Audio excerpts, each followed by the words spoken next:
this Arts Salon. It's the last event of this year's Arts Salon.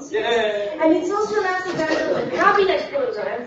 Finally, got to the end. The exhibition will be on until May 15th.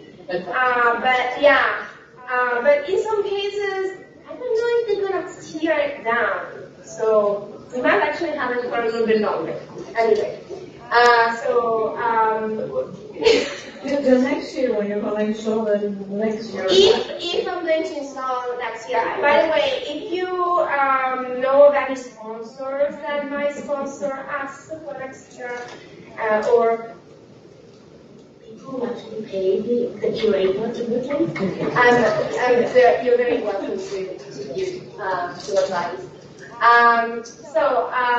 Today, I'm actually so happy that today we are having these two guests. As part of the project, the Kinetic project, we really wanted people to work with the instruments in the University of Toronto Scientific Instruments Collection, the UTSIC, as friends calls it. And we had Rick Hyslop, who actually made a fantastic use of one of the best collections of the Department of Physics, which Steve Morris knows very well, and he will say something about it. He and Rick collaborated to actually refurbish the cabinet in the physics department, and with like various hoops and difficulties, etc. But we made it, and the resulting interactive installation, sound installation, is very beautiful and striking. I took some pictures early in the week, and it was absolutely stunning. Then we also introduced the other project that I was very pleased to host in one of our cabinets this time at the Robarts Library, which is Nina Czegledy extensive research and experience regarding the transmission electron microscope, which also was created at the Department of Physics at the University of Toronto. And she is here with Anna Tulix, who is actually working for the Sick Kids Hospital, and she's an expert in the subject matter.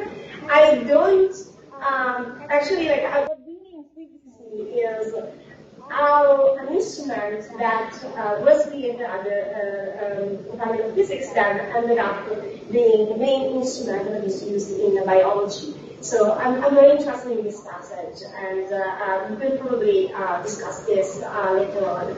But what is very interesting about these two types of instruments is that they are all coming from the Department of Physics. The Department of Physics has quite a huge collection, but unfortunately they got rid of most of it. Because the electron microscope is in Ottawa, and the tuning forks went into the UTSIC collection. So one of the nice things about the cabinet project is Rick took them from the archive and put them back into the cabinet. And Nina took all this information that we are disseminating about the electron microscope and put them right in front of your eyes at the Robarts Library, collecting all the historical material that she could find.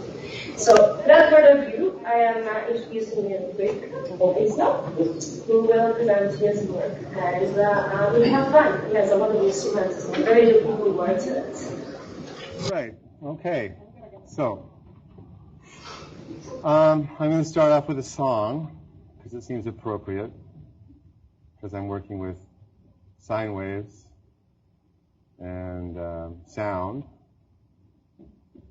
And yeah, this is the song. I love the colorful clothes she wears, and the way the sunlight plays upon her hair.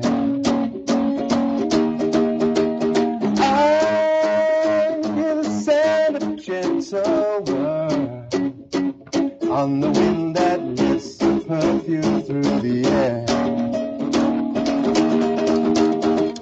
I'm picking up good vibrations. She's giving me excitations. Good, good, good. Good vibrations. Good vibrations. Okay. So, the reason I sing that song is because when I first went into the vault and I started hitting on the forks, I thought, oh, these are good vibrations.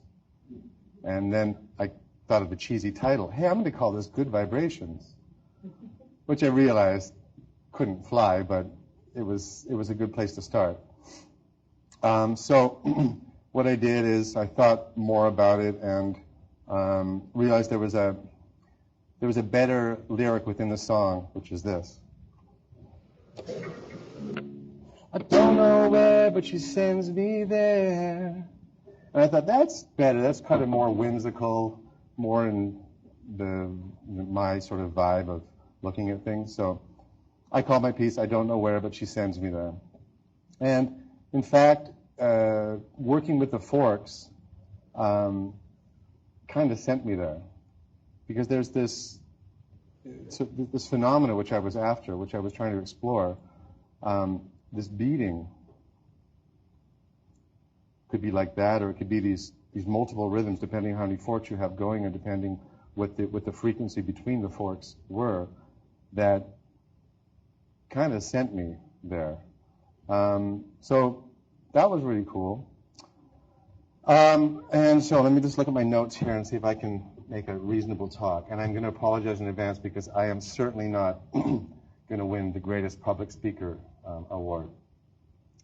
All right. So where to begin? The back story here is I chose to use the Koenig tuning fork array, also known as the tonometer, from the collection of materials to create my cabinet project.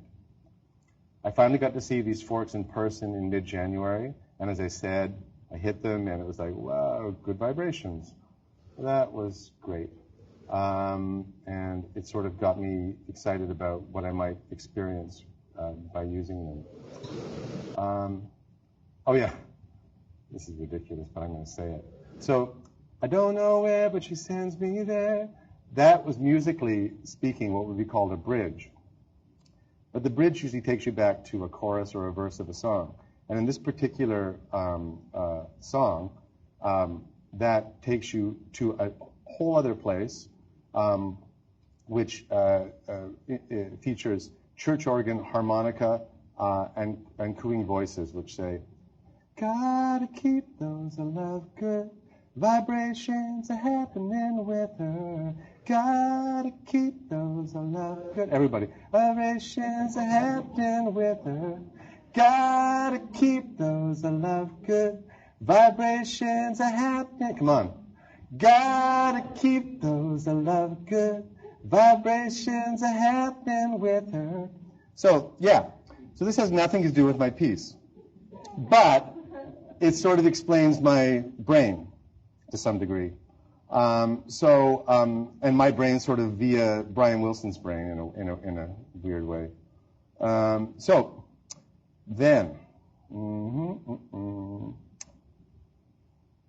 Let's start with a short history, very short history of the tuning fork. Wikipedia says the tuning fork was invented in, this is the Wikipedia voice, by the way. The tuning fork was invented in 1711 by British musician John Shore, sergeant, trumpeter, and lutenist by the court. It's a very brief entry, so I don't actually know which court it was, and in my mind, I imagine Judge Judy's court. You laughed there. I'll try that again. So we can cut this. We can edit this later. So I imagine Judge Judy's court. Isn't that funny? Oh God, you guys. My goodness, scientists. So, tuning forks are made for many different tasks. Tuning of instruments, hearing tests, checking for bone fractures, calibrating radar guns, high-resolution timing in many specific scientific experiments. I think most famously is at the Michelson experiment, the speed of light. He used that to calibrate for that. He did, yes. And so they're quite valuable as analog timing devices. Of course, they've been used in the Accutron watch as well, the Bulova Accutron watch. Right. So in my original project description, I said I would like to make a kinetic sound sculpture using tuning forks and Helmholtz resonators, which I was very excited about because I'd bought the Helmholtz book years ago from U of T the library over here, and delved into it many times and had no idea that I'd actually be able to physically have access to these beautiful brass cones. I don't know if you know what they look like, but they're sort of shaped like this, and they come to a point, and the point is what you would sort of place into your ear, and you'd be able to hear a specific. It would help to hone in on a particular frequency. In the end, I didn't end up using them, but it was nice to see them. And I ended up going specifically with the tuning forks because I wanted to go with a pure directive of what I was trying to do. The thing I didn't take into consideration was once I built this instrument that I eventually created, was there was a whole plethora of possibilities of phenomena that could come out of the combinations of these different tones, and that still has yet to be explored. I built the instrument, and designing and building, installing the instrument took up pretty much all of my time, and so now it's going to be my task to come here regularly and do a series of compositions to try to exploit various phenomena that I can find. And I'm going to show you a very plebeian. You're probably not going to be impressed at all by my plebeian expressions of what I've found, but maybe you will be. Who knows? I'll show you some acoustic versions of it. The interesting thing is that for me, anyway, as a composer, is that I've got an orchestra basically of specific sounds that can only do that one sound, and they will never waver. I mean, given some temperature variation, perhaps a slight bit, but otherwise they're scientific instruments, and they're completely rigid, which makes for quite a wonderful freedom in a sort of perverse way. That this rigidity allows me to know that I don't have to worry about what's not going on. I know exactly what's going on, because if this goes against that, this should happen, and it should happen all the time. So starting to get into that allows me to sort of play around with a spectrum of possibilities within this instrument. So let me see what else I got. I wrote down.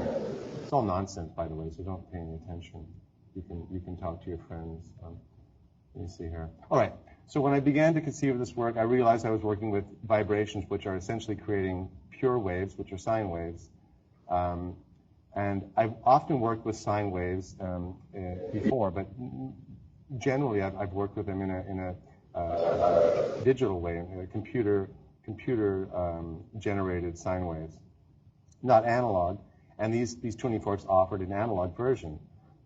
So I was quite excited about that, to see if there was some sort of difference. What I didn't notice in playing around up to this point is that if a fork is struck and a period of time takes place between the next fork being struck, there is some sort of interesting, because of the decay, there's some sort of interesting combinational interference and constructive and destructive interference tones. If they're both struck at the same time, it's a completely different scenario. But when you start playing around with timing, then you get into these different sort of pulsations, which I can't speak for, because I've not spent enough time composing yet to figure out what's happening. But that's the beginning of what makes me quite excited about this thing. So yeah, I've created an instrument which is made up of 25 forks. 12 of the frequencies of those 25 forks represent the 12 tones of music between one tonic and another tonic. There'd be 13 in total, including the tonic, but there's 12 tones to get up to the other tonic. And so these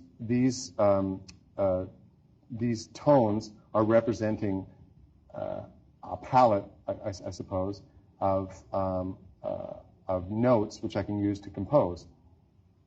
The thing is that the actual tonometer made by Koenig in 1875, something like that.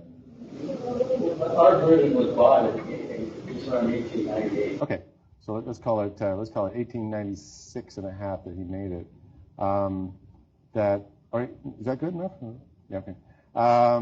So 1898, he made this tonometer.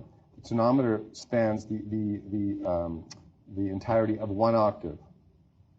Now, for people who don't know about music, an octave is on a piano is from the 1 C white note. There's two pairs of black notes, 3 pairs of black notes, and then finally you arrive at another C. So it's very small. It's physically it's about this on a piano, and from the standpoint of frequencies, it's actually quite tight when you think about it. When you've got 60 forks representing this octave. So there's 60 forks representing one octave, which means that in general, and it has to be general because they're spaced apart by 4 hertz, but in general, they're representing, 4 forks are representing one semitone and various positions within one semitone.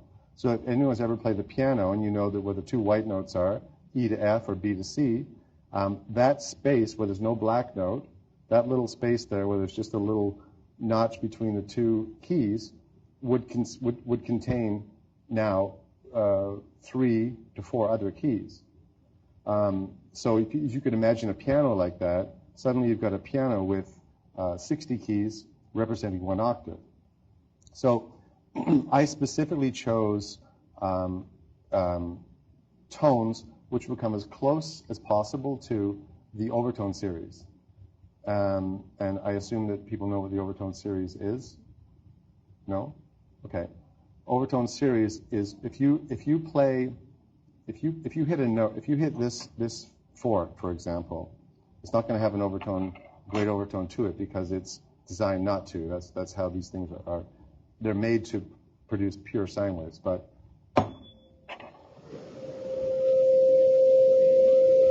from that, you get a series of, from any tone that is played in the acoustical world, you get a series of other tones, which are called overtones, which ring and which create is it a phenomena or is it a reality? I don't know. But anyway, within the ear, you can hear a series of other tones which actually sort of, what's the word, a good word, fortify, I think, the fundamental tone.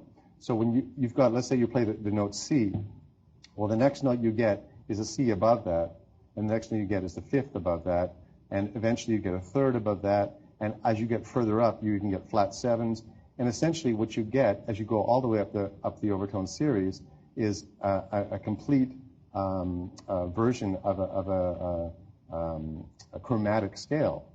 Now, that chromatic scale doesn't work in the same way that a chromatic scale works in equal temperament. So I'll just play you quickly just for fun. So here's a chromatic scale in what would be equal temperament.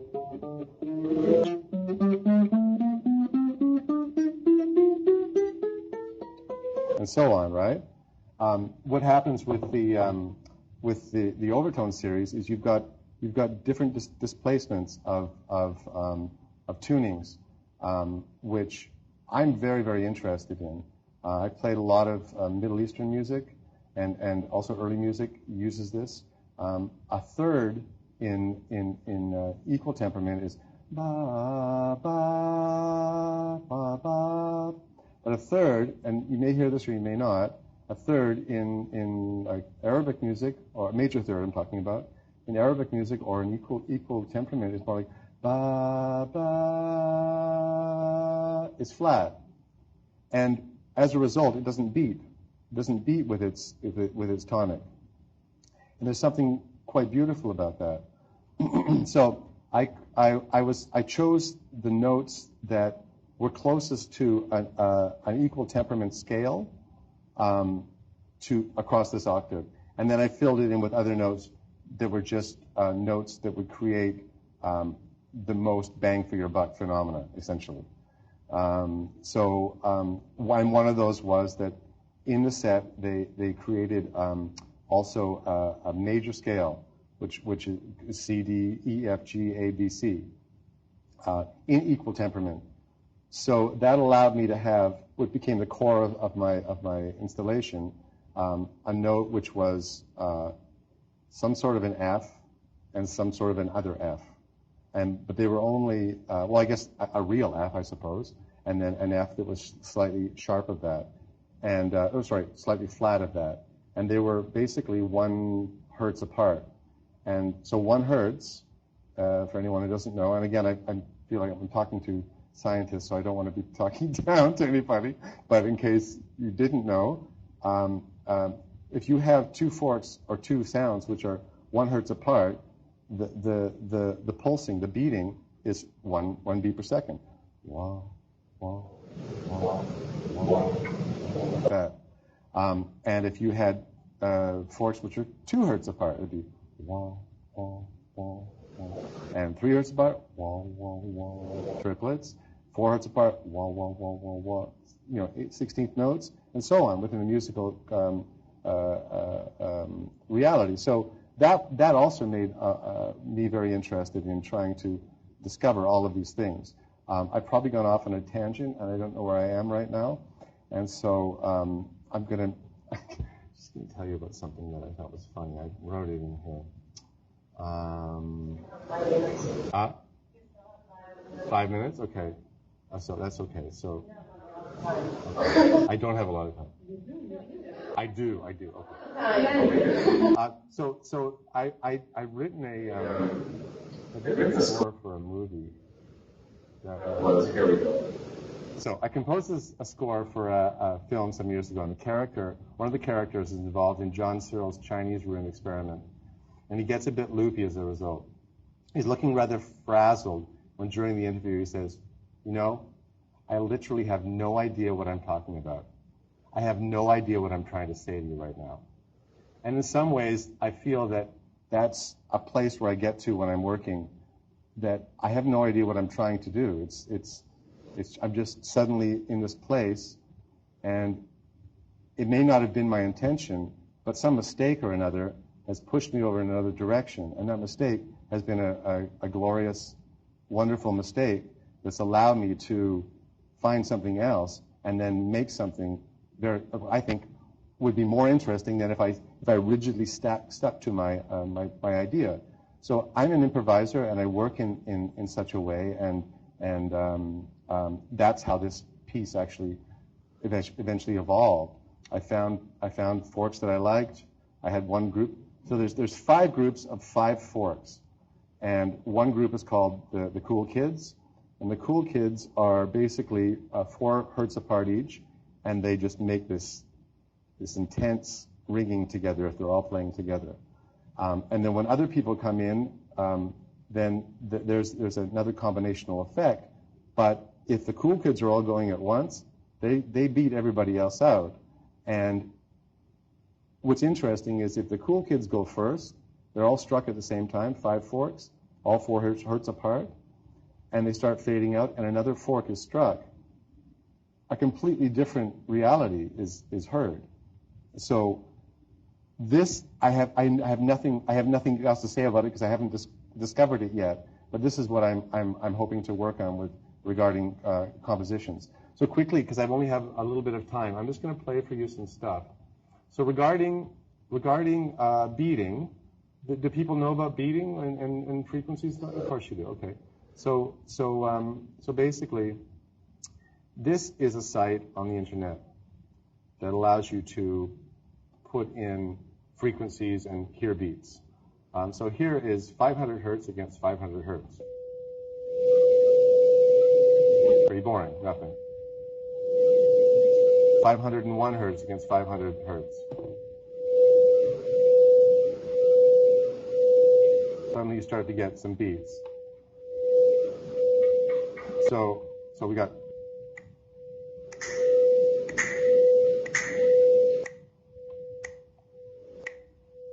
now 502. It's doubled up, yeah? Now, 503 gives us triplets. So remember, right? Da, da, da, da, da. So suddenly we got triplets. And then 504, of course, give us 16th notes. 1E and a 2E and so on. And so this was the thing that I was interested in exploring, was what happens when you start making combinational tones and having constructive and deconstructive beating happening within different pitches. Now these are only 2 pitches. They're sine waves, and they're doing that. I have no way of showing you on this in this particular site that a wider spectrum, but I do have on my laptop a program called Logic. So I put some sine waves into this, and so we'll listen to that. So there's a sine wave, just a pure sine wave, and I'm going to add in something. Now I can't tell you what I probably could if I had a calculator and could figure it out, but it doesn't really matter.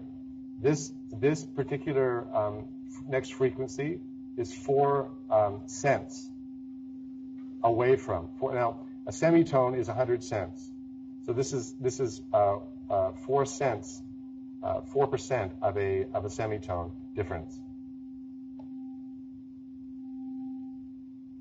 So it's obviously slower than a beat per minute.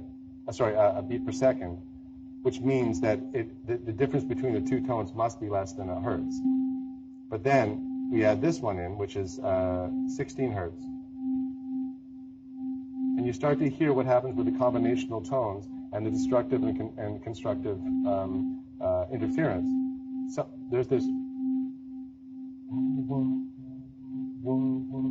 There's 3 different things happening. Now, if you add a 4th,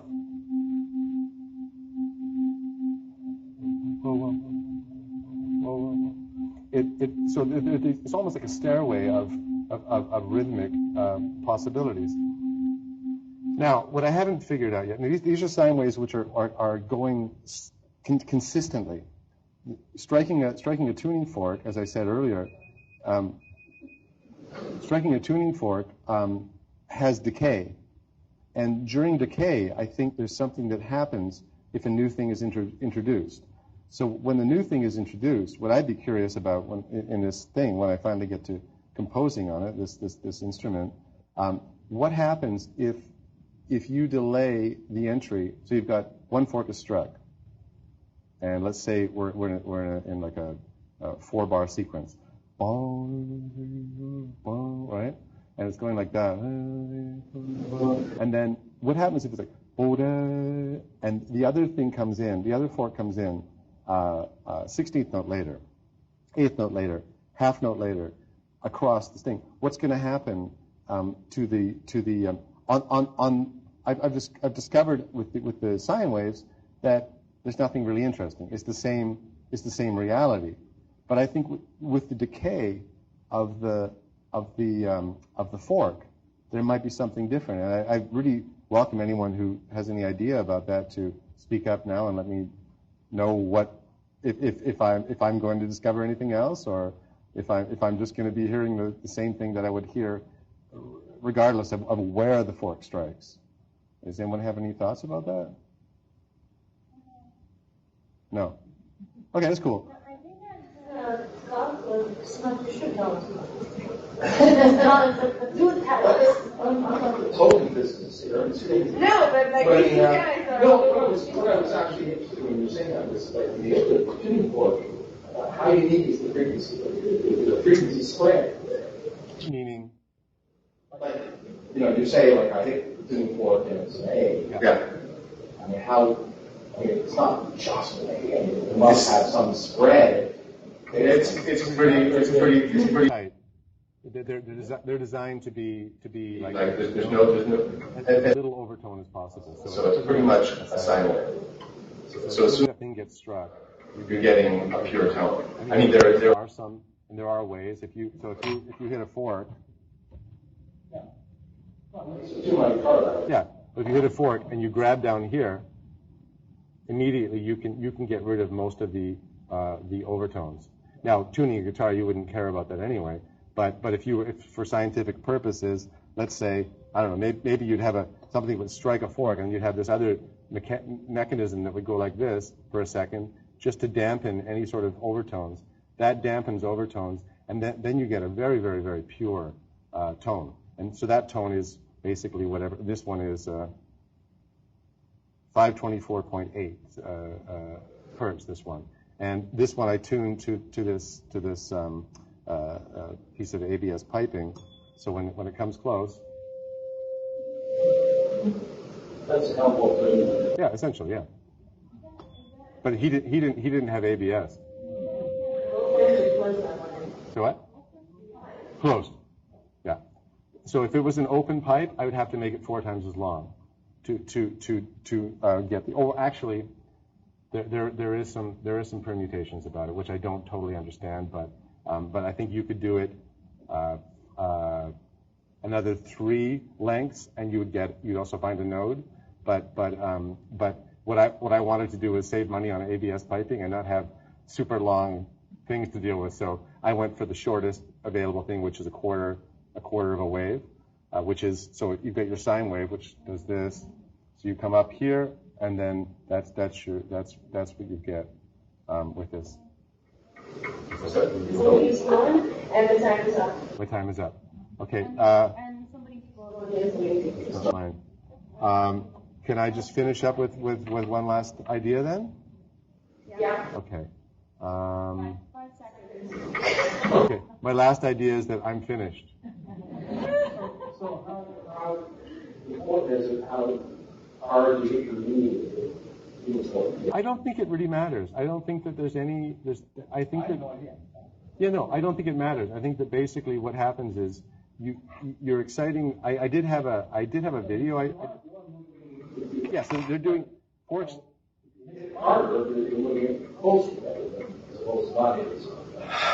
Yes. So then perhaps. Well, I'll show you right now. Then. So here's a light hit. No, it's cool. So here's a light hit, right? And here's a harder hit. I'm just going to guess it's amplitude, simply amplitude, and it is. So the more it vibrates, the more amplitude is created. But what I also discovered is that and I don't know how this, and again I welcome any ideas. I don't know how this works, but I discovered that this is a 1.5 inch ABS pipe. I had 3 inches down to 1.5 inch. With a 3-inch pipe, you get much less amplitude. With a 1.5 inch, you get more amplitude. I didn't go to 1 inch, but I'm not sure why that is. You get other transverse modes. You want it down to 1 transverse mode in the pipe. Otherwise, you'll have modes that are multiple modes will get excited. So the smaller it is, the more. But I mean, I would imagine there's a. Okay, gotta go. Take over. I know. I knew that this would happen.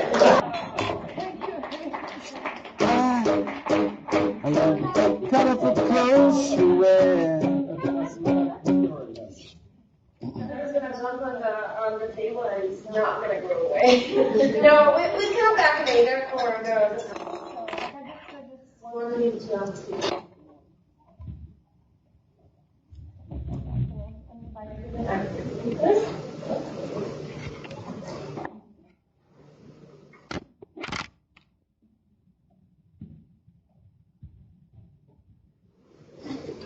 And decided to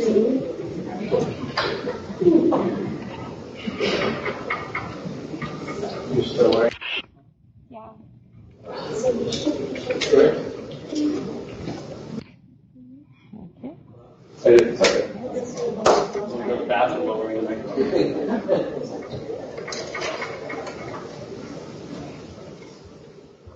Nina, do you want any musical accompaniment at all? Oh, I always love it. Okay. I do a lot of Beach Boys. She needs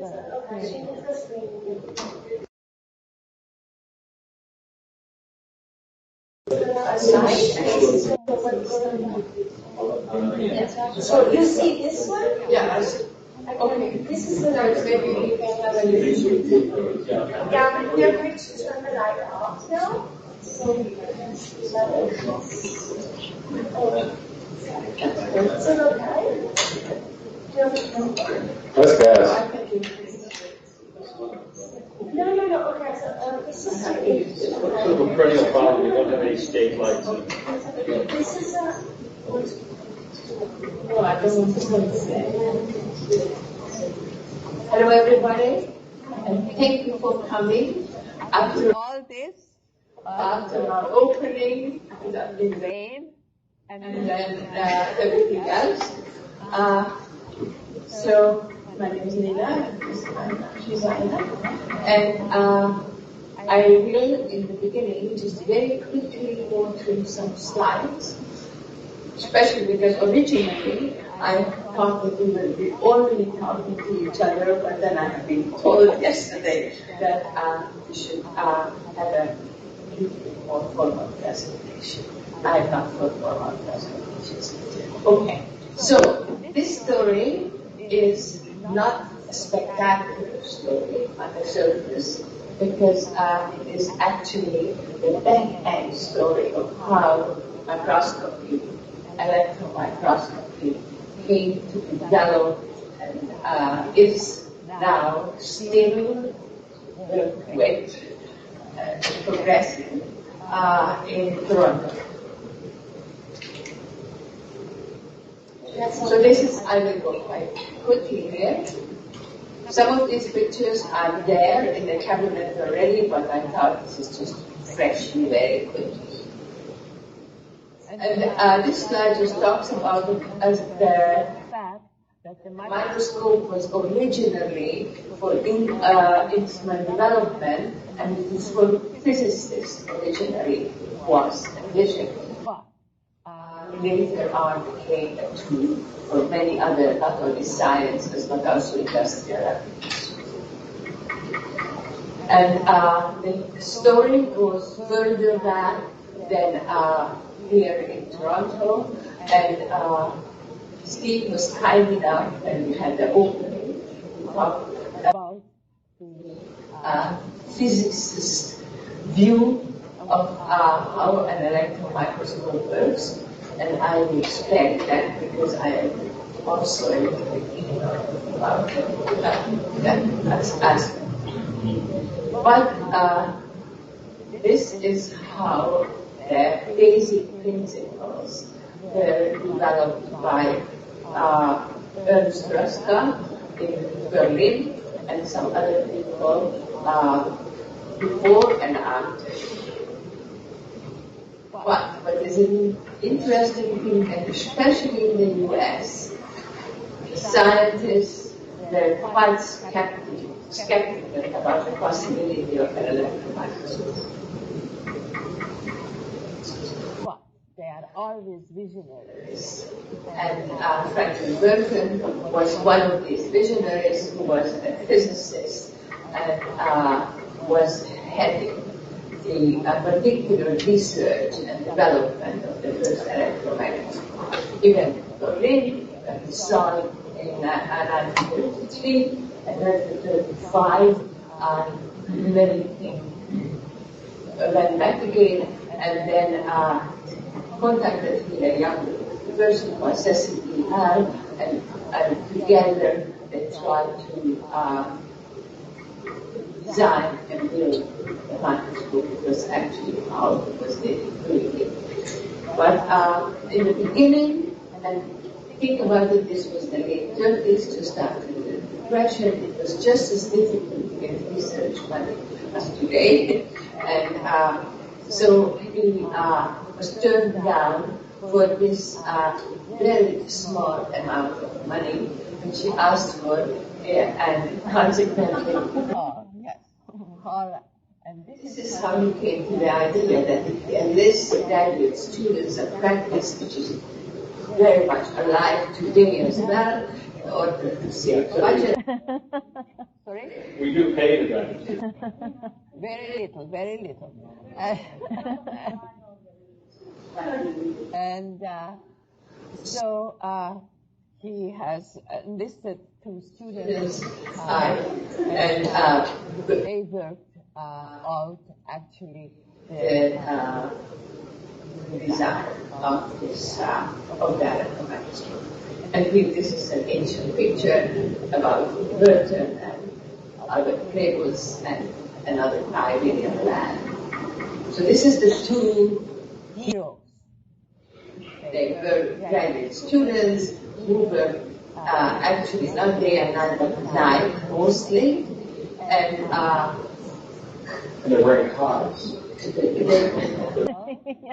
We talk about Sorry. so 8 years later, the stamp was dedicated to the Canadian electron microscope. development. But at the actual time when These 2 guys were working there. They were in this lab where there was a daytime crew that paid technicians. So they were at 5 o'clock, sometimes till 4 o'clock in the morning. Not only that, in order to save money, they stayed in one flat. The 2 of them plus one of them was married with a child, and so I'm just trying to point out that things have not changed that much. Sorry, Steve. So the working, they did the whole development in a very, very quick time, and they themselves were surprised how they were able to get the working microscope. So this was not the most scientific presentation, because I am much more interested in various anecdotal ways how, not then, but much later when I came into this scene. Because I am by now kind of ancient, so I wasn't, but I still wasn't there in the 30s to the original development, but I came a little bit later. Nevertheless, it was still the very beginning for biological research and clinical diagnosis with electron microscopy. And there was one microscope at the Medical Institute, and they had to line up in order to get a little time.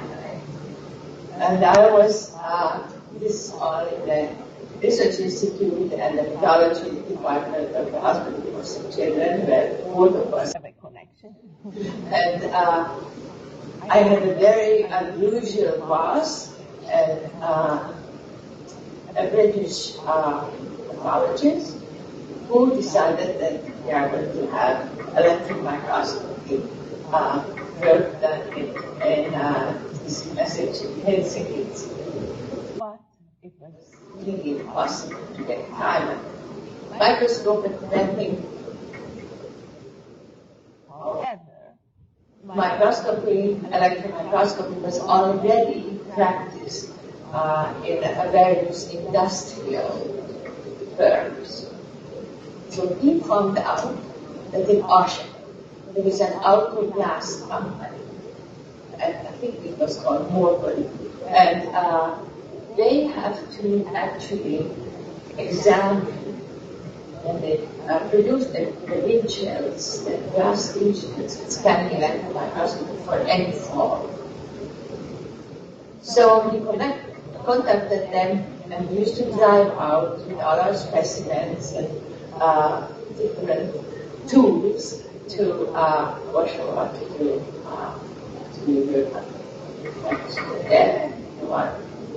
stuff. And then his name was Dr. TEM and Koenig, and just shortly after the microscopy and lab started in hospital, Ernest Kutz came from Prague. Dr. Kutz. So you can have Dr. Kutz's retirement was last week. Yes. He only just finished. But I have worked with Dr. Kutz, wonderful and a brilliant researcher. Things have changed a little bit at the SIG Kids. So my perspective would be from a medical laboratory technologist and a supervisor in the lab there. We now have 5 electron microscopes, 2 scanning and 3 transmission. The one scanning is a cryo. You can put frozen material in. Track it frozen, look at it frozen. And then we have diagnostic transmission electron microscopes, and Dr. Kutz is the main pathologist for something that we do to study cilia, for ciliary dyskinesia, which is one of the trickiest things that we do with the microscope. You need a goniometer where you spin the sample and tilt the sample to be able to get a perfect cross-section of a cilia to count the dynein arms, blah, blah, blah. But, Dr. Kutz was pivotal and always a big proponent of the So he came from Prague in 1968 to Toronto. And He's telling me, earlier, but now later as well, that they already practiced electron microscopy in the Czech Republic and then the Czechoslovakia. but To come across tools was a really big problem.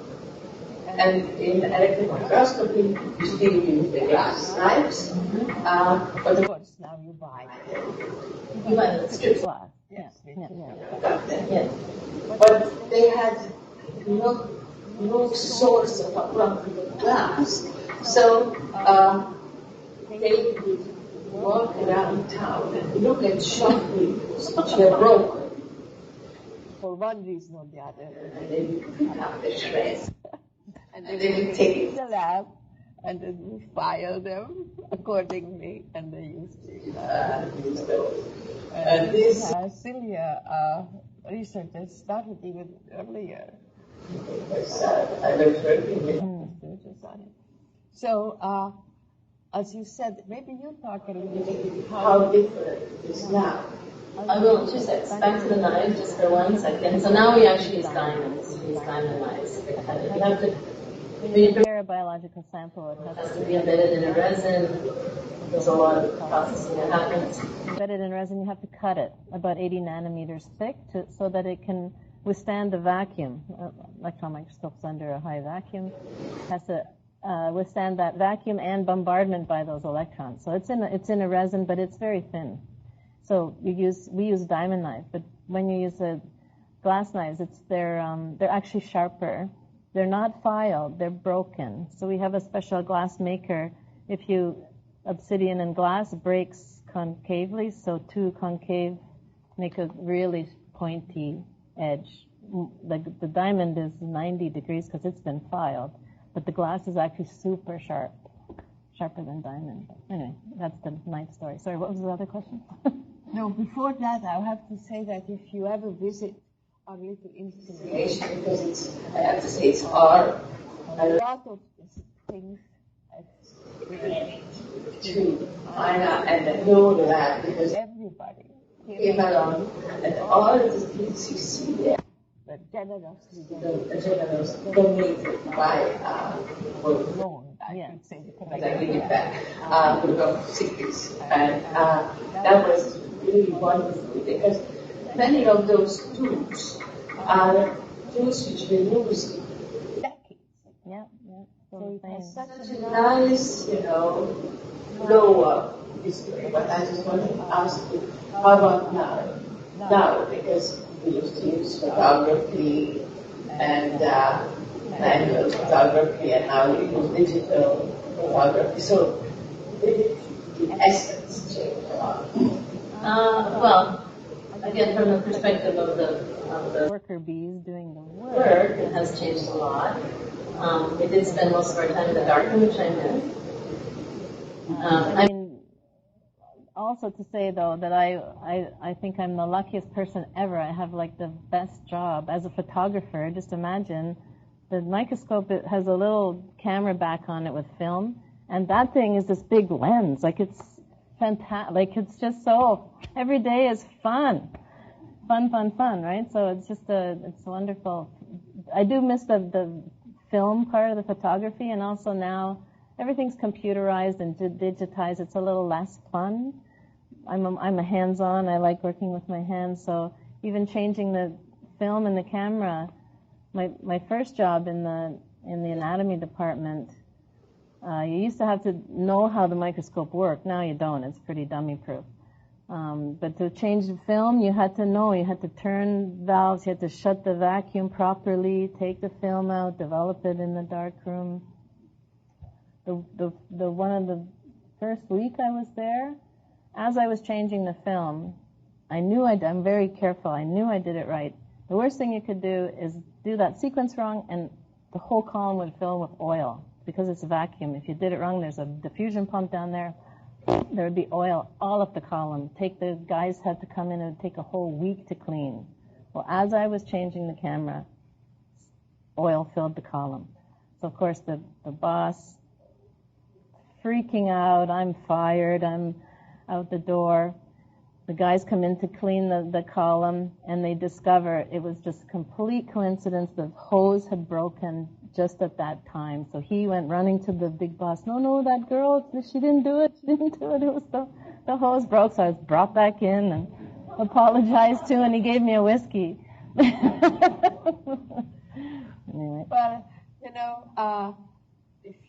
there are many books published on electron microscopy, non-scientific books, which mediate and colorize and do all sorts of things. To be very honest, I can't stand those books. And nobody who ever worked, like people who work with tissue culture, have something against, bioart, tissue culture, and people who work with electron microscopy, because already the specimens, the biological specimens I'm talking about, are mediated through a complicated process. So we see something, but it is a bit of an illusion what we see, even under scientific. Right, it's slightly artifactual, yeah, that is something. So then to take it one step further and make it pink and red, that's not me. No. Anything else you want to say? I can't, I don't know. What's the highest voltage that your commercial microscope works at? The ones we only use them at about 100 kV, but there are ones that go much for specific purposes, go much higher. But for biological, you don't need that. I think in material sciences, they would be using different kinds. We're using biological, so it's a whole different thing. It need to be too hot for the sample. I don't know. No. Yeah. Do you know how an electron microscope works? Because I do. Does everybody know? The first slide. No, not a clue. Not clear. So can you explain to them how this works? Because I find it very, I know because I do Microsoft and microscopy, so it's different. It's different from a regular light microscope. So that's why I was asking. Isn't the main point that everything has a wavelength, and so isn't that the point? Yeah, that's That's the point. Yeah, but So does this. So but the electron Wavelength is about 0.054 angstroms. And the resolution of most microscopes now, when they're working properly, is about 1 angstrom. That's 10 to the minus 10. So what are your wavelengths, right? Well, that you're holding is 534 or something like that. And light waves are in 400 nanometers, so it's 4,000 angstroms. So that's why the pictures are really black and white, and forevermore they will be black and white, for real. But so anyway, electrons are generated from a gun at the top. It can be a tungsten filament. It can be a Lab 6. It can be there's all kinds of different crystals that can generate the electrons. They come through an anode. They come down the column, which is under a vacuum, and they're focused by electromagnetic lenses rather than glass lenses. So the electron beam comes straight through. They're not like in a photon microscope, they're going through the glass lenses. These are electromagnetic lenses focusing them from their surrounding them. Those big coils, yeah. Then what happens? Then they interact with the specimen, and some are bounced off, some go through, and your image is generated on a phosphorescent screen on the bottom, or a plate film that you see. How do you describe the image? There's a step in between. So, how is it basically an image from? Yeah. You put film in, or a photon or the same thing. Well, something's getting excited, I suppose. No, something is dying. Across the screen is being excited. for you to see it.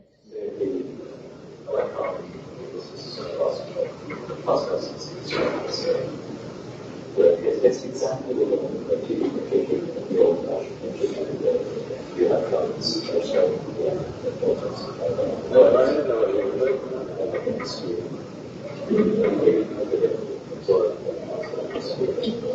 the energy. And that is like this.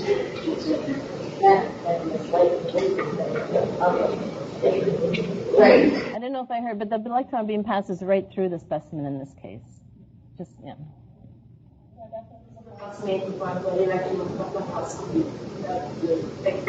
What you get is, people are talking about images and images, but what you get is like something a little bit different. And that's a transmission. Yeah. Yeah. Just scanning. The electron is like a wave in purpose. Yeah. Yeah. The A small object, it diffracts like light does from that thing. And then with the second lens, which is right below the sample there, marked J or R or something, that focuses the electron so that they make an image in that bottom of the tank. That's for transmission, and for scanning, it's a beam is rastered across the sample, and the electrons are bounced off of the surface, and you collect ones of a certain energy to get your. Yeah. Oh, okay. Yeah. You can't actually see. No. So they excite a phosphorescent screen on that you can see it. Yeah. It's like gamma ray. You can't actually see that. The images are really cool. So you can see them, but they're not really see them. Images of light. They're not visible. But what's great about it, that although there's all this scientific explanation when you look at it, it's magic. That's what it is. I mean, it's amazing. It's fun. Sorry? It's fun, it's great. It's from the perspective of how easy it is. Yes. Rob has a question, and then I think we should wrap up and do. Yes. I was going to ask if in a transmission microscope, the samples have to be prepared the same way as in a scanning microscope? Completely different. Yeah, so you can use differently. So for the transmission, it has to be A it's called a section, like a histological section, but it's much smaller, much thinner. And the plastic is different. It's resin. You have the fixation is similar. At the beginning, you have to cross them for proteins, and then you the lipids. There's all a number of steps, chemical steps before you get it. resin, and you cut it. For In scanning, the electron microscope, you have to render it conductive as well. You also have to get rid of all the water, so you have to critically point dry it through another setup. You have to dehydrate it to either ethanol or acetone, and then get rid of all the water, and then render it conductive with both palladium and so the electrons can bounce off.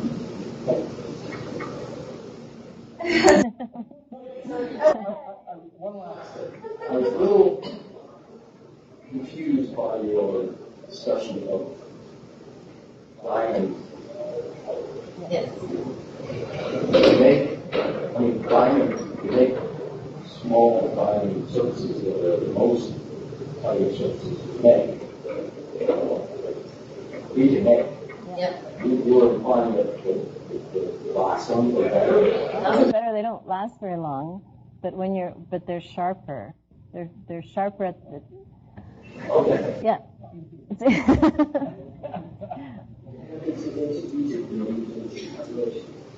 Okay. But we use diamonds all the time. Well, there are actually violin makers who use broken glass as scrapers because, as you said, they don't last very long, but they're really, really, really. They just work way better at the beginning, and then they get dull. But then you need to. That's why when you make knives, you make a whole box of them, and then you just use them for a little while.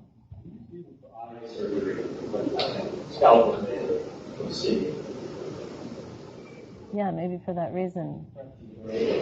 Yeah.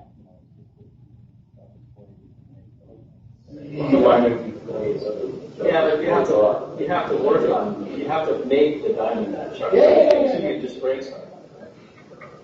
So I guess we had one of those special diamonds. But I guess we don't. Even our diamond knives cost $6,000, $3,000. It's cheap. Yeah.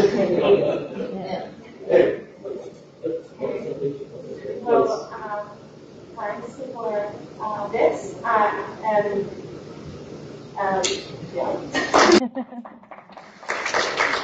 Thank you. That was good. I would like to invite Stephen and Rick and do a discussion.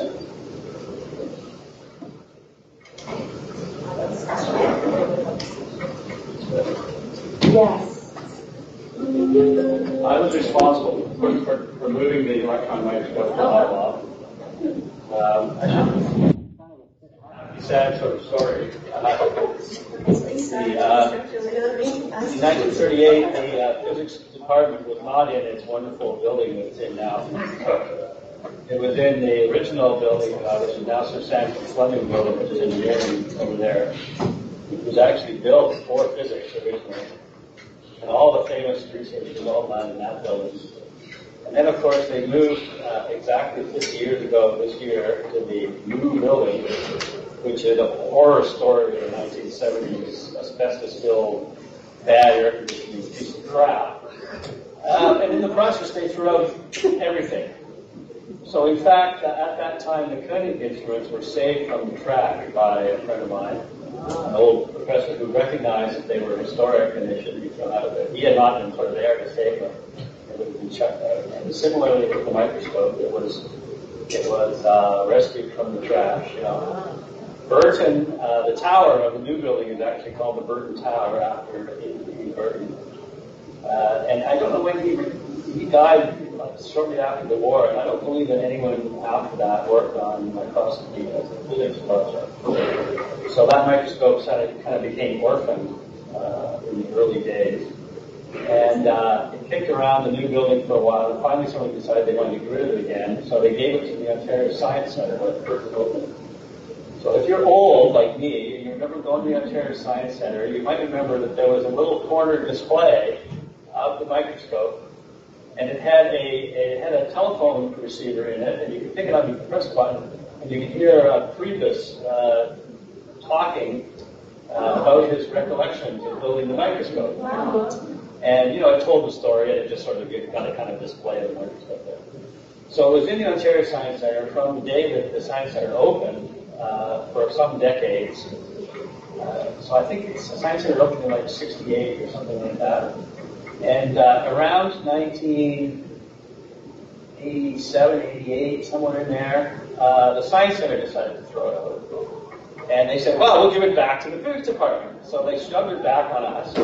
And the horrible thing is, in the process, they lost the recording of the previous. So we lost, no one knows where that is. So what happened is the original display case from the Science Centre, which had all this wonderful old 70s fonts and all this sort of claimless stuff in it, ended up in the front hall of the physics building up here. And it had not been designed to museum standards. It was basically a rectangle of glass, and the top was open, so there was nothing above it.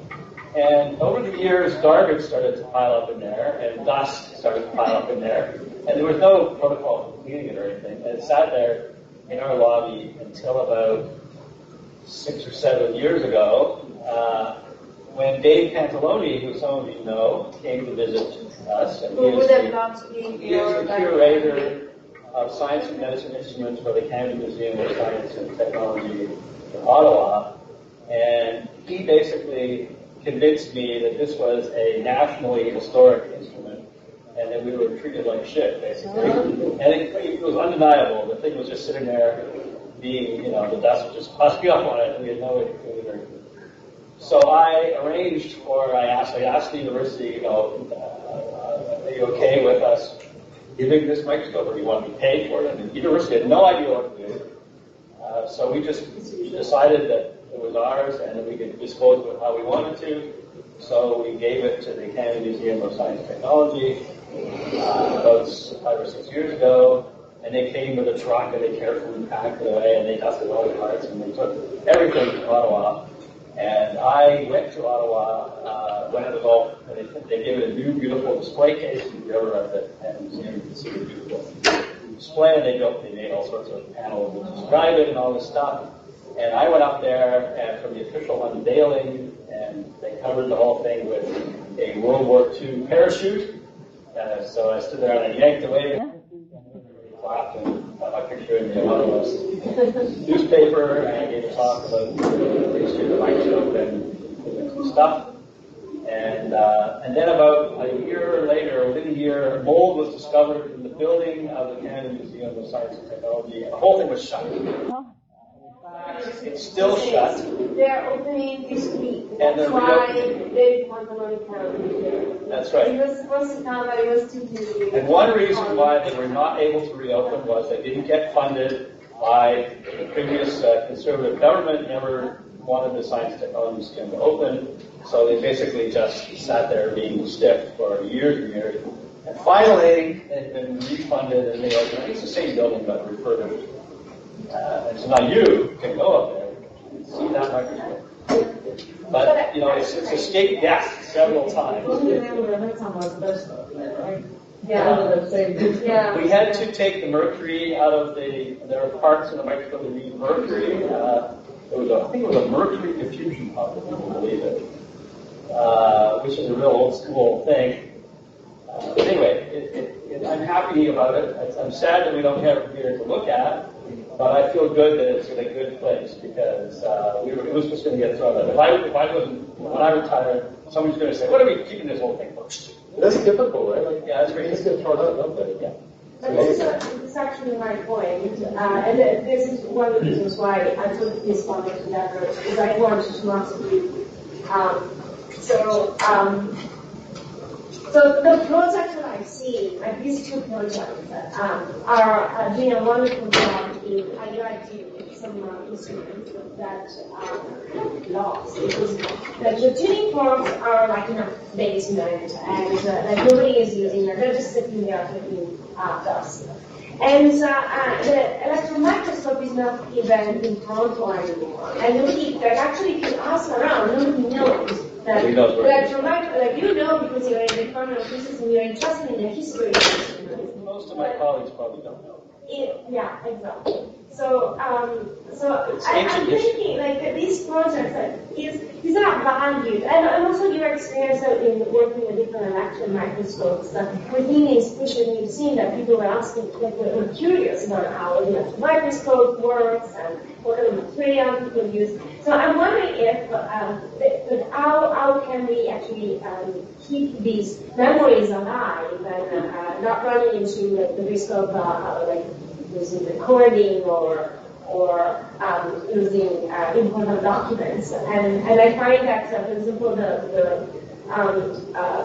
the cabinet in the robot cycling does a fantastic job because it unifies the experience of the physics department with the further use of the microscope by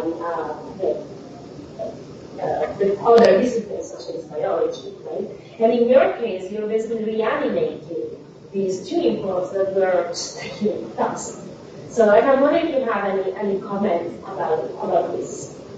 Actually, while the microscope itself has journey, has just recounted, the 9th International Electron Microscopy Conference was here in Toronto in 1978, which was several decades after the original construction of the microscope. But at that time, there were many publications and about first the Role of this first microscope. microscope and the development, and that is now quite a considerable archive. You saw the stamp. We had a, Yeah. we were both given honorary degrees Yes. from the university in the 70s. Yes. And Everybody Ended ended up in industry. yeah, so it's a typical Canadian story. The graduate student does this great work in Canada And then gets a job at RCA in Philadelphia or somewhere. And the first commercial microscopes were made by RCA in the United States. But what we have as archival documentation Documentation is really coming from that period. Yeah. So it's not like these guys have been forgotten. They were well remembered for many years. They may have been forgotten by my colleagues now, but that's because my colleagues have extremely short attention span. More than 3 months old, right? And the library has. The tuning forks also occupied our lobby space for a long time, and I'm also responsible for getting them out of there for basically the same reason. But the real problem was that most of my colleagues coming into the building, seeing this historic stuff, had a negative reaction to it. They didn't want to see old stuff in the line because they don't regard old stuff as our job, basically. We have a lot of old stuff in our lobby. We're not doing anything interesting to do. We should have a display of the latest thing or something. What we actually have is no display. We have a very bad flat screen TV that doesn't even show CERN events, right? I said, just put live CERN events on it. That would be great. They couldn't even figure out how to do that. So the historical aspects of physics are not the subject that physicists should be asked about. That's true, but that's not taken care of by. They are. It is taken care of by some people in their department, but only odd characters are interested in this stuff. If you want your instruments to be appreciated and preserved and stuff, then you must take them away from physicists and take care of them yourself. Because they will not take care of them. Because it's the historians that really and they, I'm sorry to say, but they seem quite predictive about it. God forbid you are an exception. Let's say a regular human involved in a regular type of activity in any of the departments would be pushed away by a historian with interest in that particular process, technique, tool, or whatever. it's not something that your colleagues do. I think it goes both ways. Yeah, probably. But this is like just for a related comment. We don't have an institute here for the history and philosophy of science. We do. It's not. It's not. They don't all feel that their primary job is the preservation of actual artifacts. Most of the people in IFSHIT, as it's called, HPST, the Institute for History and Philosophy of Science and Technology, are rather, let's just between you and I, they're rather impractical, non-hands-on type characters. And the idea of putting up displays and handling old instruments is not their main thing. One thing I was able to do was I got a fellowship. One of their graduate students is now delegated to be the curator of the University of Chicago Scientific Instrument Collection on an ongoing basis. But until that happens... Eric Whitehammer, who helped us. He's the gatekeeper of... But that was only formalized recently, and before that it was an ad hoc thing. So there has never been, it's never been the purview or anything like the main purview of that organization to deal with all these things. They only seem to purview. But that's true in other disciplines. I mean, look at digital art and certain other, similar things. I mean, there's a big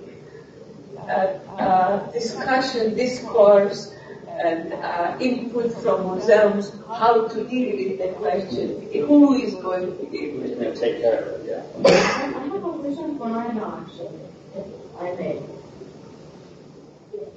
What is currently,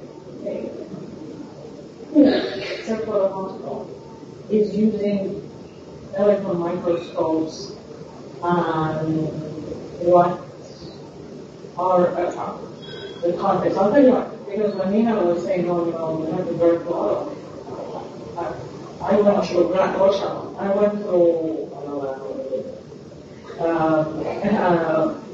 went to grad school much later, and I still, in UW, there was microscope in the department, physics, one, and we would have to sign up. And it was under, it's your room, and everything was under key, and you have to put your name down, and you have to make arrangements, and this is how you build relationships. I know one of the girls signed up, and when she didn't show up, and I missed my opportunity, she comes swearing, telling me, I'm so sorry, you could have a microscope if you want. And I said, you could take it, take my dip and shove it up your... And that's a very strong relationship with still friends. Precious thing, and then have to... So who uses them and what's the industry? There's lots of microscopes. Yeah. Such a... Yeah. Chemistry. Very... They're expensive, but they're everywhere. Your department of chemistry has a few. Yeah, we still have one or two around. Material science. We have one in the undergraduate school. You have to sign up for a week, or whatever, by synchrotron variation. Well, what I'm saying is it's still such a precious piece of equipment nowadays that we need to do. I don't know, I'm just asking. Yeah. Civilians still don't have access to this equipment. That's why they don't know what they're... Yeah, but they're good things. Like, when a person wants to study them, like me, for example, I had to basically sign with my blood in order to see one. Well, soon I think there'll be lots available. Diagnostically, EM is becoming less, not obsolete, less replaced with some molecular testing and immunohistochemistry testing that's cheaper. There are still lots of uses, so labs are shutting down because they can't afford, never mind the microscope, they can't afford the maintenance contract. The yearly maintenance contract can be $25,000 per microscope. Hundreds of thousands of dollars, or maybe $500,000 or something like that. And what is the shelf life for something like that? Well, it becomes obsolete because the company makes it better. Right. So we're talking about 10 years, probably. That would be long. Like a cemetery of... Well, researchers will buy them, but I mean, like those are 17 keV electrons. Yes, that's right. Yeah. You know, I mean, you could do a lot of stuff with 17 keV electrons. But also diagnostic tools change Change, what yeah. they're saying. And so they use not only cheaper but other methods. But research is using them more and more. So they get sold to research, but labs are shutting down. We get samples from British Columbia, Halifax, Moncton, Mount Sinai. We've become now a center because other labs can't afford to keep it open. Say you can get a composer that can really appropriate use, give a new life to the fork. What do you do with another? Oh, yeah. Decided like a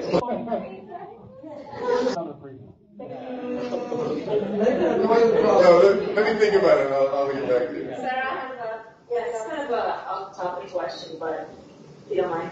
I just wanted to ask Rick, if you know, about the history you were commenting on, Arabic music, utilizing intervals that would reflect the harmonic series. Do you happen to know if that was based on, math at the time, or is that more because instruments, different kinds of flutes would just do that, and that those, it's either it's taken from something you hear and doing, or you're doing it from the math. Do you happen to know? It's a really good question. You know what? I don't know. I wouldn't.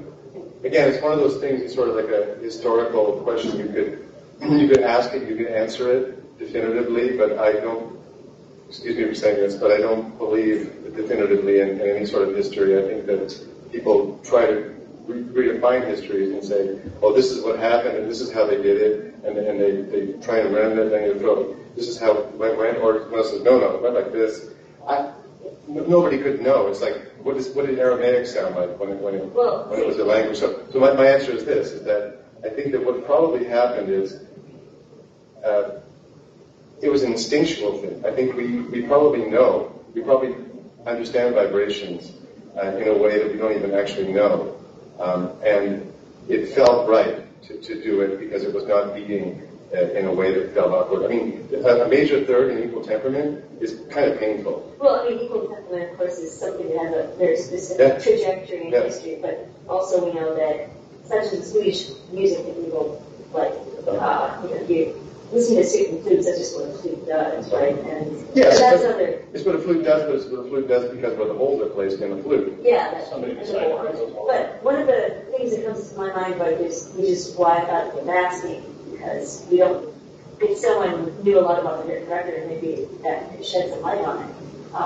It's not just Arabic music, but I'm also involved in music that's a bit previous to that. It's tank dynasty music that came to Japan. So that the court orchestra music also uses that tunes based on the Is it like the Overtone series, like just? Yeah, it is, because as I was mentioning the show and also in the play, it's tuned in that. It's also remnant on Japan after things changed later in Asia. But so that's something that there is a lot of writing about. So I suppose if we had the right people here who Well, my gut, yes. Other stuff, and that's generally how I like to look at things. I don't like to get too tangled up in possible history because who knows, right? When I approach music, if I play violin and I sing, both of those things are adaptable. You don't have to. You've got a lot of wiggle room for intervals. If I'm feeling sad one day, maybe my minor thirds are going to be lower. Yeah. If I'm feeling really excited, maybe my minor thirds are going to be higher. And that's human. And that's actually what's really interesting about these sports is that they don't have any emotions. They are scientific instruments, and I can rely upon what they're supposed to do. Which then I can sort of. I mean, that's why I was so excited. Koenig was also a violin maker. He was. Yeah. So he's one of those guys who, as an instrument maker, straddles the sort of art science divide nicely. For sure. Because his expertise is kind of, at the time he was doing this, was in the 19th century. He was like selling, equally to both kind of. He actually worked for one of the greatest French violin makers, Czegledy. this suggests to me this topic kind of an overlap with what Roberta was asking, because if you can find some interesting overlaps of the history of math and music, and depending on which historical things you're trying not to chuck, then perhaps there are future lives for stuff like this in cross-referencing departments, right? Different libraries, different fine arts departments. Well, I mean, think about a tuning fork. I mean, the Accutron, made in '69 or something like that, was based on a tuning fork.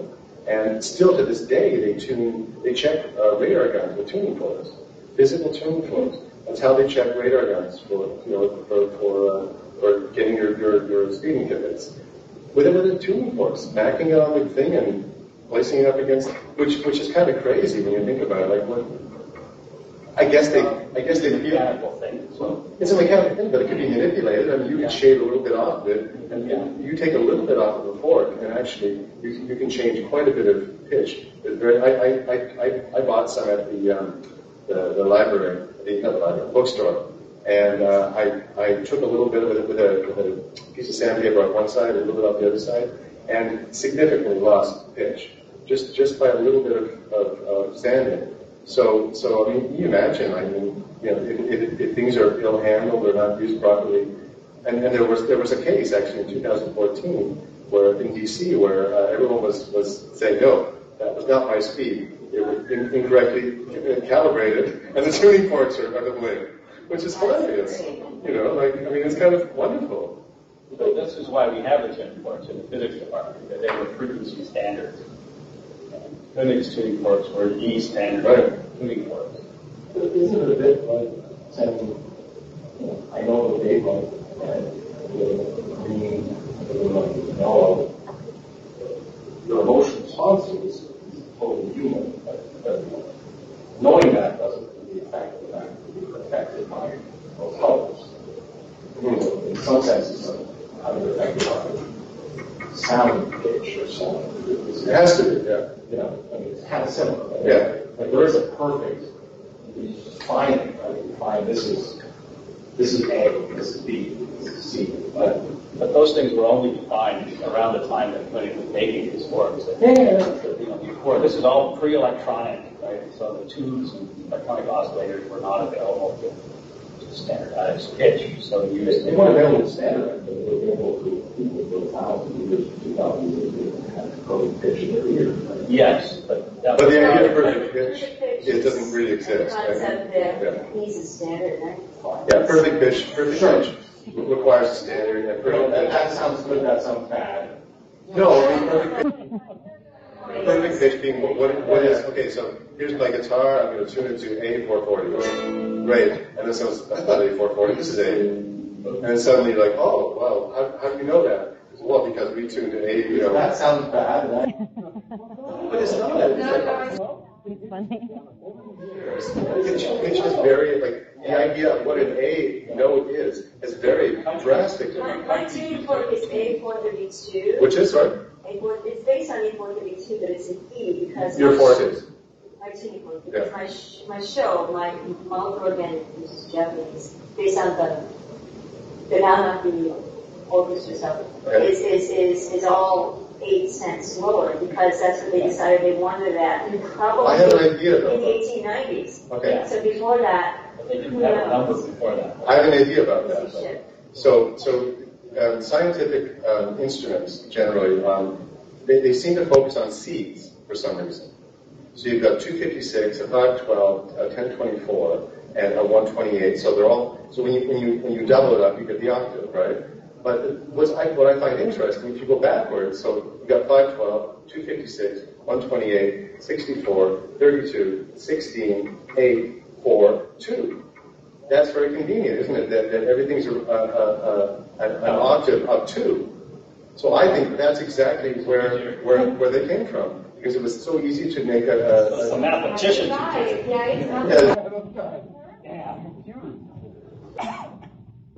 That's just a theory, but I think that's what it comes from. Why not? The French government actually had a special commission to standardize pitch. They're special people. They used for standardized pitch. And there was this thing called the crisis of pitch. And Matt Tantaloni was telling me about this, where all the orchestras in Europe were playing higher and higher slowly over time. Because they were kind of competing with each other to sound more exciting or something. And singers, they could no longer sing, because their voices couldn't reach. And instruments couldn't. And some instruments couldn't reach and all this stuff. So they realized that they were sort of all slow. Everything was arm grace, so it's higher and higher. They were also faster, right? But they were also, that's a similar problem. But Which sort? the orchestra. One play. Yeah, they were playing faster. So, it's like Aramaic. There's a whole discussion about how you're supposed to play Beethoven. right. Like, apparently, you're not supposed to play it like it's played right now. So it's really not as it was boring. like double the time, so it was much faster. And I don't know how people could play it. I think that they tried and they were not able to. So anyway, the whole idea of using Yeah, fork is a kind of almost a nice thing. But that whole happened in the late 19th century because they needed to kind of state this problem of everybody tuning higher and higher at an oddball tuning. Although we did have John Shore, remember Wikipedia told us. John Shore, and don't get him confused with John Shore, the other guy, which I nearly did, who was the Baron of Monteith or something like that, created the tuning fork apparently in 1711. They use your Wikipedia books.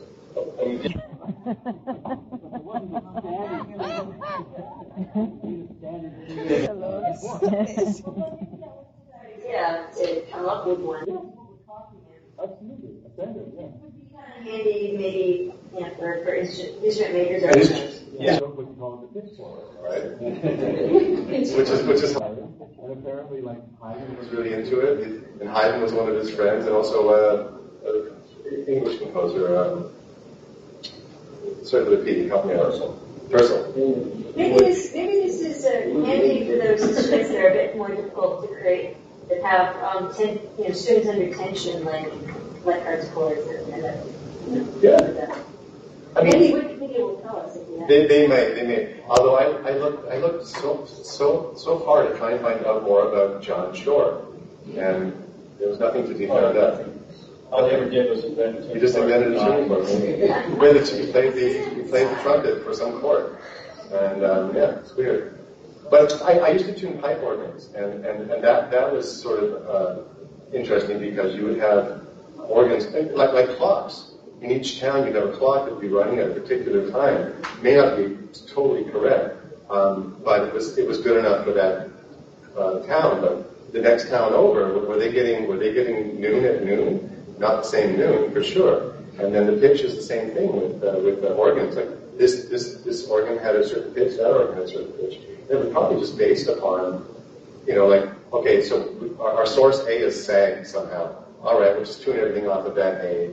And then that'll become the new tuning, and that's how I think things. That's why I hate to say this, but history makes me gives me the heebie-jeebies. Like, oh, this is exactly what happened. How do we know? We don't know. We have no idea what happened. We can only guess, and the guessing is nice. But the reality is I think that as human beings, we do what we can do to make things work. There is different stories, and this is why I really appreciate their stories. Oh, for sure. I'm not dissing history. I'm just dissing history. Like, it's different stories. Like, there is not one, okay, so there is the wrong story as well. But there are different stories. Like, the fact that, you're looking at a particular story, for example, around instruments from the perspective of physics, and from the perspective of biology, and from the perspective of the outside there. Or you're looking at, it's the same as looking at tuning forks, from the story, the official story of them, but also from the use that is being done with them. Because of course, these are scientific instruments, but we are also using them to tune instruments. I think that some histories have a lot more written down about them. Oh yeah, absolutely. But it's also what you said, because you asked Steve, when you were talking, is it phenomenon or is it reality? Mm-hmm. And how would it work, or is it perception? Mm-hmm. So together, and then comes with its own mechanism. For sure, for sure. And that's something that I'm really curious about with this. This is what I want to try and clear up in my own mind. Like, what's actually going on here? Is there any way to scientifically prove that these beats that I'm hearing actually exist? Do they exist? I mean, is that a silly question, or?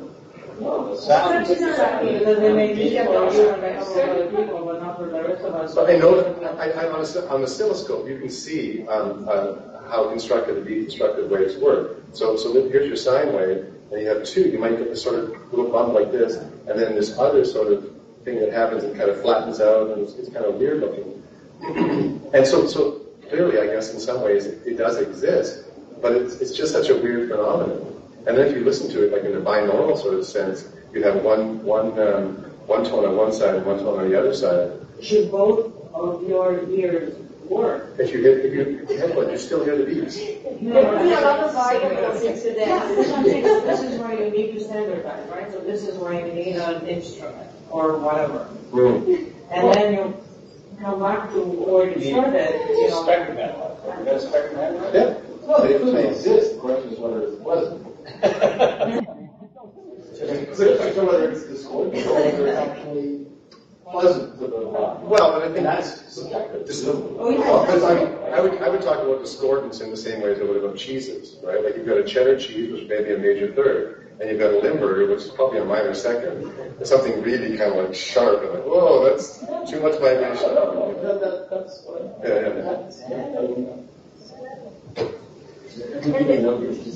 Are you also thinking ahead of when you're eventually your time in the cabinet is up with this instrument? Are you thinking about the kinds of spaces in which your instrument will exist and what that reality might become? That's a tricky question, and Eric was really forthcoming with some ideas. So he's got some ideas he put out there, like maybe Science Center or something like that. So that would be really nice to then take it to another level. There's lots of things I'd like to do with it, but it'd be up to Stephen, and it'd be up to Eric, and it'd be up to university. The cabinet's been sitting there empty for 30 years. We'll probably think about sitting there for 30 years.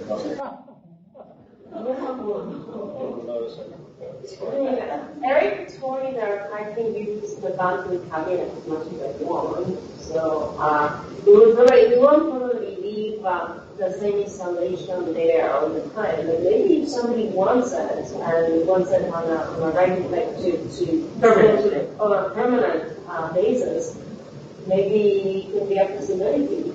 This is why I'm saying it. Is there a possibility to leave a trace of that somewhere, like, to have a memory of it?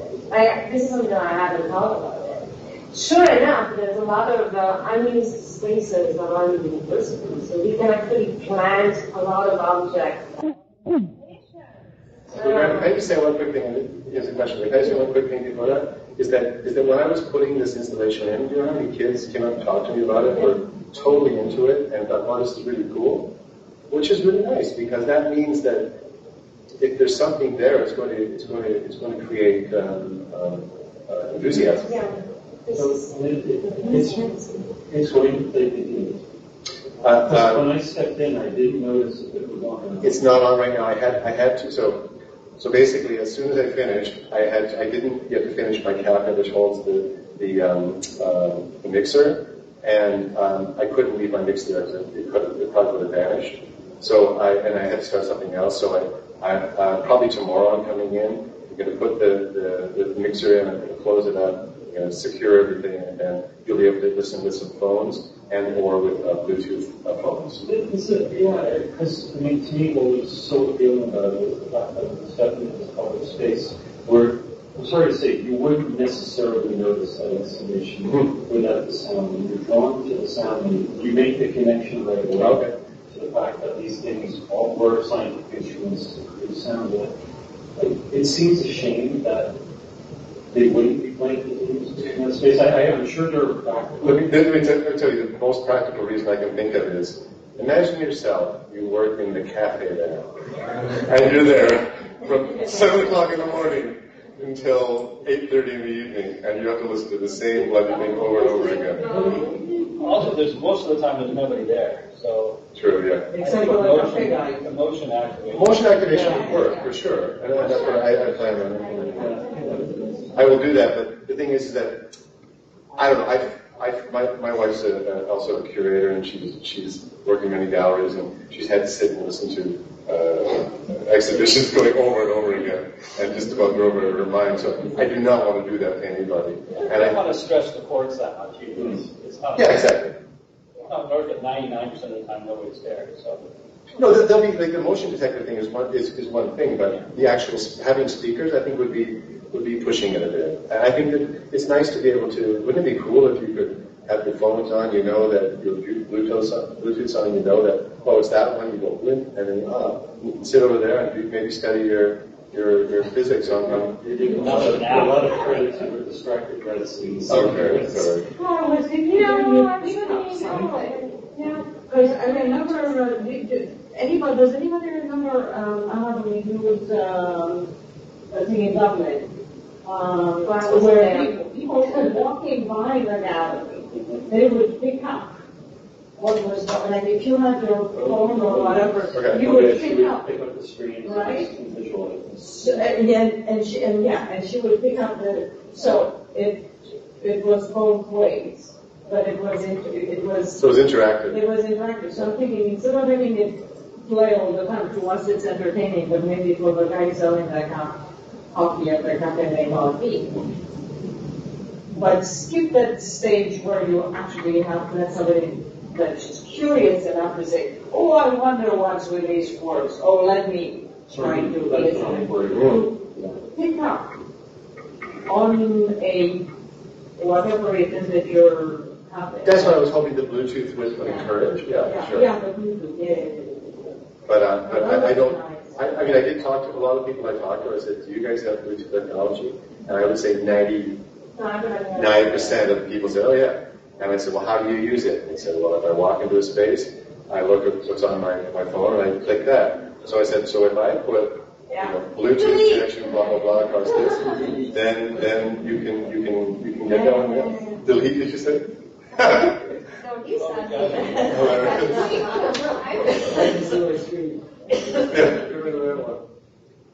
So that's what I'm planning on doing, putting a training for your feet or something. But anyway, we are underestimating a lot of people. I think that people are more ethical, they are more curious than we think. Because I saw like the cabinets in the computer building. People notice. They really do notice. All the cabinets in the Roberts Library, they do notice that these are not books. They come and they look very close. Like I thought, like every once in a while I have to go there and wipe out all the fingerprints because you are like so it's really like it's impressive how people become very curious. So this is something that is unusual because they are not used to see that. Well, I think it's an amazing. First of all, I meant to say this in my talk, but I wanted to thank Roberta and Stephen for coming up with this idea in the first place. I think it's a brilliant idea, and it sort of brings life back to all the hard work. So I think.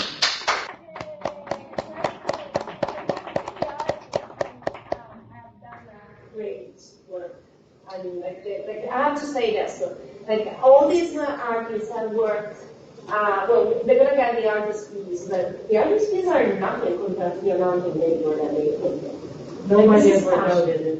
And I think we should all love the kind of concept to pay the artists. And consider art also that bit of research there. Because the research is not considered like art. Like, we are still in a situation where only the product is considered art. But people are not coming with a product like this. Like, there's a lot of things we do. So, thanks for kudos to the artists and people in sound. I hope it continues. It's a great project. Yeah, that's fun. I think this kind of also because it's 7:30 and we have Adnan is being very crucial here. and so should say that. But thank you very much for coming here, sharing your ideas, like engaging in this discussion. I think I had the time of my life in this month that this project. I hope that you enjoyed that little bit that I tried that we tried to communicate to you. So thank you.